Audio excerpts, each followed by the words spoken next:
আমি আমার বোনদেরকে বলতে চাই এবং সবসময় আমি বলি, সব জায়গায় বলার চেষ্টা করি, দেখুন আমাদের দেশের প্রেক্ষাপটে নারীরা নানা কারণে নিগৃহীত। শাশুড়ি অত্যাচার করে, ননদ অত্যাচার করে, স্বামী বুঝতে চায় না, অনেক বোনরা এটা নিতে পারেন না, তারা সেপারেশনে চলে যান।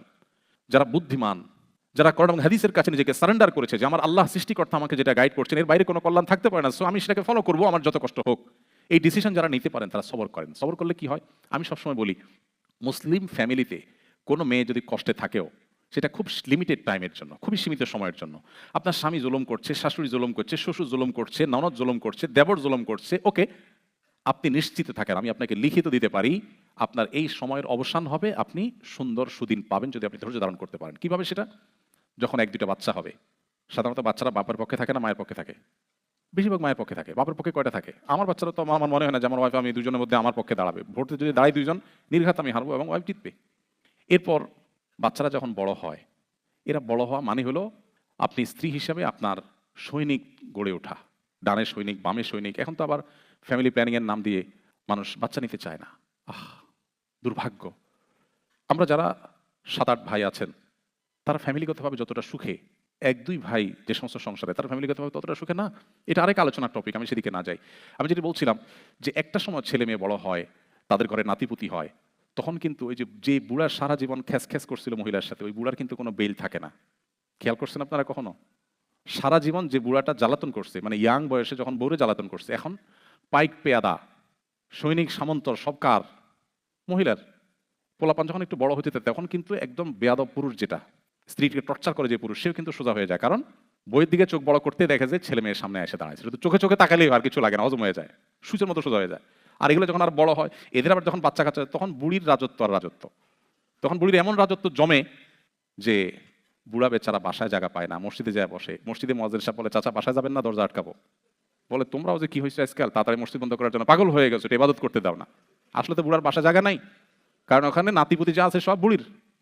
তো এই জন্য দাম্পত্য জীবনে যত কষ্ট হয়, ধৈর্য ধারণ করে যদি সম্পর্কটাকে টিকিয়ে রাখা যায়, তার সুফল মানুষ পায়। কিন্তু শয়তান আমাদেরকে উস্কে দেয়। আমি একটা কথা প্রায় সময় বলি, সাক্ষাৎ শয়তান কেউ দেখছেন আপনারা? শয়তানটা দেখার সুযোগ হয়েছে কারোর? হয় নাই? ওকে, লেটস গো, আমরা দেখি, শয়তান দেখার চেষ্টা করি। সাক্ষাৎ শয়তান দেখতে হলে আপনি একজন নারী, আপনাকে যদি কোনো পুরুষ বলে, আপা আপনার মতো রাজকন্যা, এই লোকটা আপনার কদর করতে পারলো না, সো স্যাড, তাহলে আপনি তখন আলহামদুলিল্লাহ বলে শয়তান দেখার নিয়ত করে তাকে একবার দেখে নেবেন, যে আমার দাম্পত্য সম্পর্কে ধ্বংস করার জন্য যে আমাকে একটা ফুসলানি দিল, এগুলো সাক্ষাৎ ইবলিস, মানুষ রূপী ইবলিস, শয়তান। ফার্ম দেওয়া, রাইট, সঠিক বলেছেন।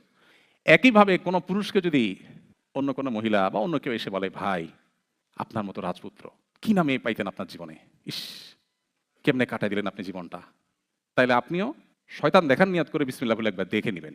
কারণ হলে হাদিসে আসছে, নবী সাল্লাল্লাহু আলাইহি ওয়াসাল্লাম বলেছেন, কোনো অপরাধ, দেখেন নবী সাল্লাল্লাহু আলাইহি ওয়াসাল্লামের কথাগুলো খুব সাধারণ কোনো কথা না, সিগনিফিকেন্ট ইন্ডিকেট আমাদেরকে করে। নবী সাল্লাল্লাহু আলাইহি ওয়াসাল্লাম বলেছেন, কোনো অপরাধে ইবলিস এত খুশি হয় না যত খুশি হয় কোনো স্বামীর সাথে তার স্ত্রীর যখন বিচ্ছেদ হয়ে যায়। এতে সহিহ মুসলিমের হাদিস আপনারা শুনেছেন নিশ্চয়ই, ইবলিস তার সিংহাসন পানির উপরে স্থাপন করে এবং একজন শয়তান অপরাধ করে এসে বলে, আমি আজকে মুখে দিয়ে খুন করাইছি। শয়তান বলে, ওয়েল, তবে খুব বেশি অ্যাপ্রিসিয়েট করে না। আরেকজন এসে বলে, আমি একজনকে জীবনে মদ খাই না, আজকে তারে আমি মদ খাওয়াইছি। আরেকজন এসে বলে, আমি আরেকটা কাজ করাইছি, গীবত করাইছি, কারো হক মেরে খাওয়াইছি, ইত্যাদি ইত্যাদি। একজন এসে যখন বলে, আমি একটা দাম্পত্য সম্পর্ককে ভেঙে দিয়েছি আজ, শয়তান তখন বলে, তুমি সবচেয়ে বড় কাজ করেছো।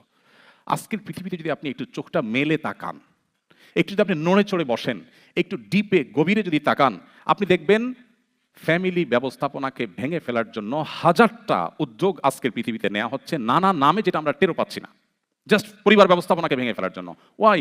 শয়তান সবচেয়ে বেশি খুশি হয় এবং শয়তানের এই চক্রান্ত সবচেয়ে বেশি প্রতিষ্ঠিত হবে পৃথিবীতে যদি পরিবার ব্যবস্থাপনা ভেঙে পড়ে। সো পরিবারকে টিকিয়ে রাখার মতো গুরুত্বপূর্ণ আরেকটা কাজ ইমানদারের কাছে খুব বেশি নাই।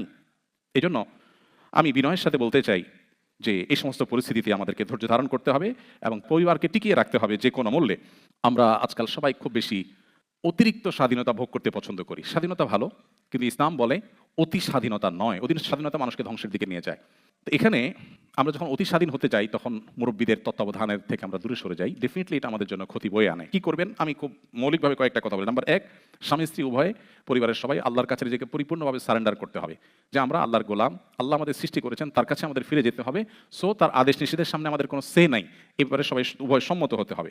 2 নম্বর হলো, আপনার পরিবারকে ধ্বংস করার জন্য, ভাঙার জন্য আজকের পৃথিবীতে যত আয়োজন আছে সেগুলো আপনাকে ডিপলি স্টাডি করতে হবে এবং যে কোনো মূল্যে সেগুলো থেকে নিজেকে সেভ করার জন্য উদ্যোগী হতে হবে। নাম্বার 3, আপনার ফ্যামিলিতে যে মানুষটা তুলনামূলক একটু বিচক্ষণ, যিনি উভয় পক্ষের কথা শুনে আপনাদের মধ্যে মনোমালিন্য দূর করার জন্য সবচেয়ে কার্যকরী উদ্যোগ নিতে পারবে, এরকম কাউকে আপনি আপনার অ্যাজ এ উপদেষ্টা আপনারা রাখেন উভয় মিলে, এবং কিছু হলে তার শরণাপন্ন হবেন এবং তার সাথে পরামর্শ করে আগাবেন। আমাদের সংসারগুলো আমাদের জীবনের সবচেয়ে বড় সুখের জায়গাটাকে খান খান করে দিচ্ছে। আমরা মানুষের কাছে হাসির অভিনয় করছি, ভেতরে আমাদের ত্রাস, দুঃখ এবং বেদনার তরঙ্গ এবং জোয়ার বইছে, আমি খুব ভালো করে জানি। আসুন্নাহ ফাউন্ডেশন থেকে একটা ছোট্ট 16 পেজের একটা বই আমরা লিখেছি, ইনশাল্লাহ ইংলিশে অনুবাদ করে আমরা দেবো, এবং আমাদের সমস্ত বইগুলো অনলাইনে পাওয়া যায়, আপনাদেরকে অনলাইনে আমরা দিলে আপনারা সফট কপি এখান থেকে পড়তে পারবেন। সে বইয়ের প্রতিপাদ্য হলো সংসার বাঁচাও, দাম্পত্য সম্পর্কগুলোকে রক্ষা করো।